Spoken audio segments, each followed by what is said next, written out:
So yesterday at the Borderlands 3 live reveal, Randy Pitchford got on stage and said that this Borderlands 3 is not going to have any microtransactions.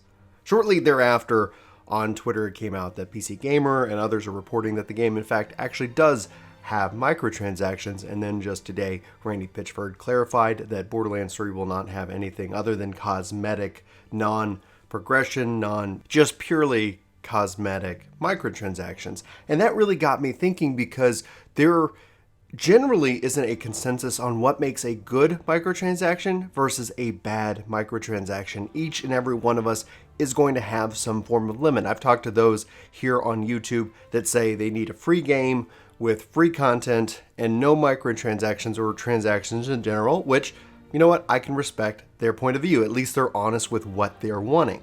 Then there's those that say, well, really, it's a matter of the individual who, whether they choose to engage in it or not, that's going to be up to them.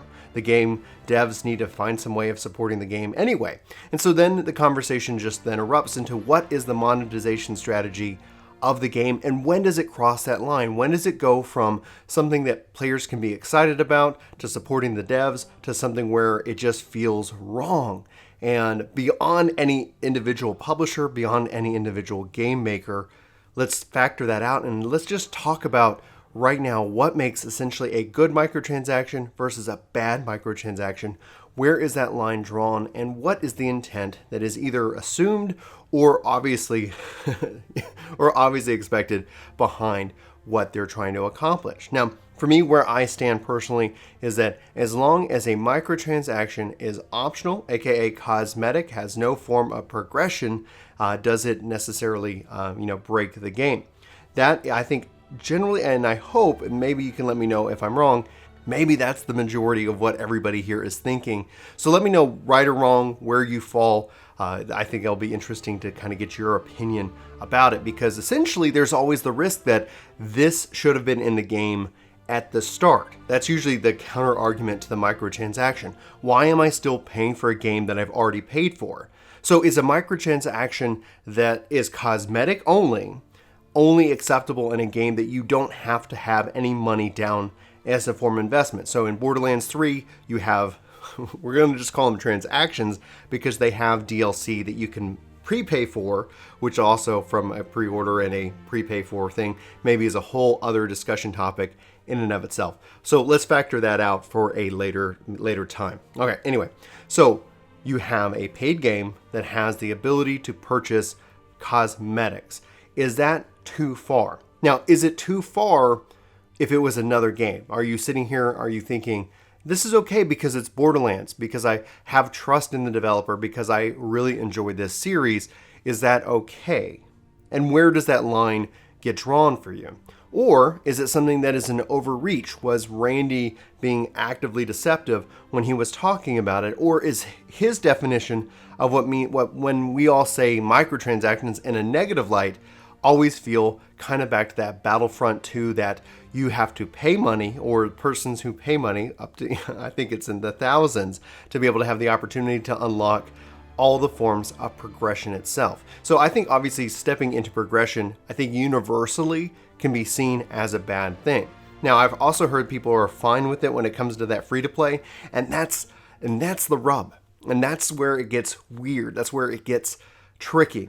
Personally, I've always been wary of free-to-play games. They do make me a little bit nervous because it always makes me inadvertently or subconsciously ask the question, are they trying to trick me? And most likely from a psychological perspective, from trying a different pain point perspective, of course, they have to support the game. They did not make and spend millions of dollars on a game just so that they could go out of business. They want to continue it. It's a matter of trust. It's a matter of that relationship with the dev, with the publisher, and with the player. So, all right, let's get back to the focusing topic here for just a minute.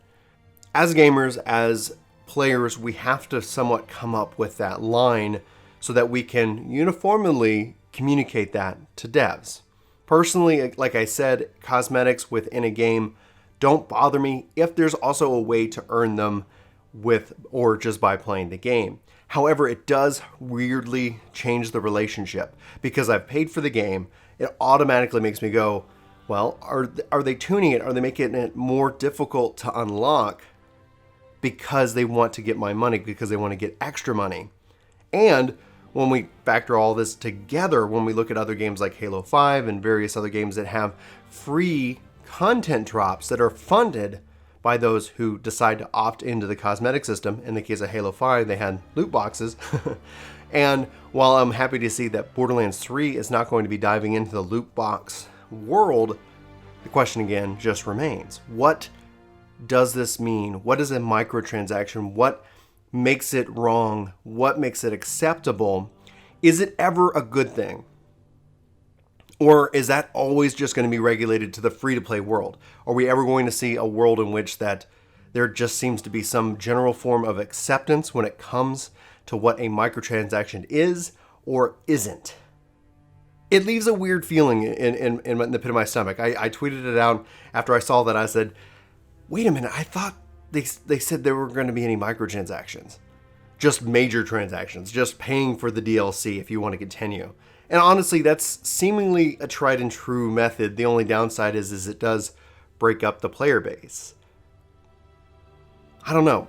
I guess as an old school gamer in me, there's some part of me that really enjoys the subscription model because I think it puts everybody on a fair playing field.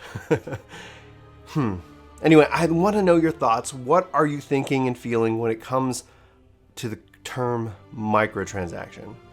Do you feel that where Borderlands 3 is going is fair, is accurate, is balanced? Because I think if you do, it shows that it's got to be based around trust. It's got to be built and baked into who the developer and the publisher is. If they overstep, it's very hard, or probably daggum near impossible, to have that relationship restored. So, anyway, I thought this was an interesting discussion topic. Let me know what you're thinking in the comments below. This has been Bryan for Work to Game. Thank you so much for watching this video. I look forward to having this conversation with you because I think it's just fascinating. Anyway, so like I said, I'm Bryan. This is Work to Game. What is a microtransaction? When is it bad? Let me know. Let's have that conversation. And I hope you guys have a fantastic week. And I'll talk to you soon. Take care. Hey, it's me. It's been a while since I talked to you guys directly this way, but don't tell anybody. We've got even more epic content planned for this channel. The response has been incredible. We hope to see you. If you're new, hit subscribe, leave us a comment. I'd like to talk to you more about video games. I can't seem to speak my language. All right.